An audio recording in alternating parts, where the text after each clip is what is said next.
Hey kids, I'm here today for Table Talk with Luther, and we're beginning a new month, and I want to introduce a new Bible verse to you that you could be working on and memorizing. So, Luther. Hello. Hey, Luther, how you doing, pal? Good.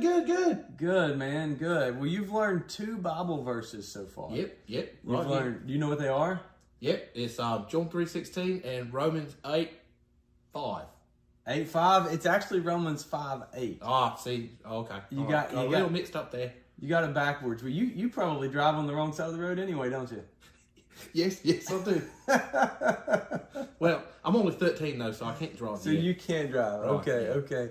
All right. Well, that's okay that you got it backwards. It's John 3:16 and it's Romans 5:8. 5:8.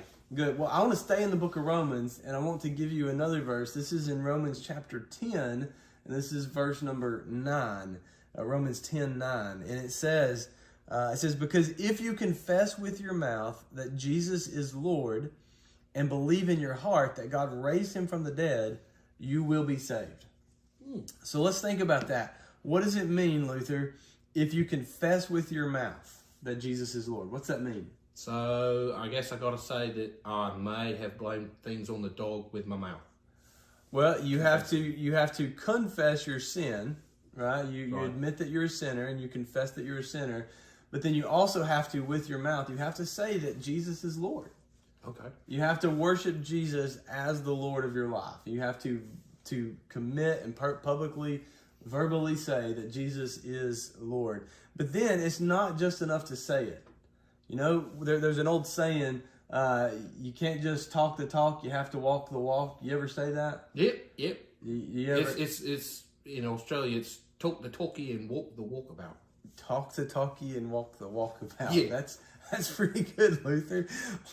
Well, listen, you got to walk the walk, and what that means is not only do you confess it with your mouth, but you have to believe it in your heart. You have to believe it with all of your heart, with no hesitation, no doubt in your heart. You have to believe that God actually raised Jesus up from the dead, that Jesus died on a cross, was buried in a tomb for 3 days, and then on that 3rd day that God raised him up and he came back to life.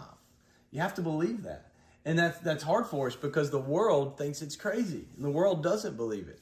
And so as Christians, Luther, we have to believe that God raised Jesus from the dead. Yeah, I believe that. You believe that? Good. Yeah. Well, my prayer is that our kids believe it, right? I pray that our kids are believing that God raised Jesus from the dead and that they're confessing it with their mouth. And kids, I want you to know, I've told you before, but if the Spirit of God is working in your heart and you want to have a conversation about salvation and want to talk more about believing in God and believing that God raised Jesus from the dead, please let me know. Have your moms and dads reach out to me, and we'll sit down and have a conversation about that one day, okay?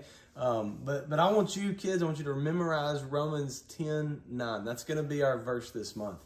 Can you memorize that? Romans 10:9. Yes, not 9:10, but 10:9. Right, yep. Romans 10:9. I got it. You got it. All right, Luther. All right, man. I'll see you next week, okay? All righty. Bye, buddy. Bye. Bye, guys.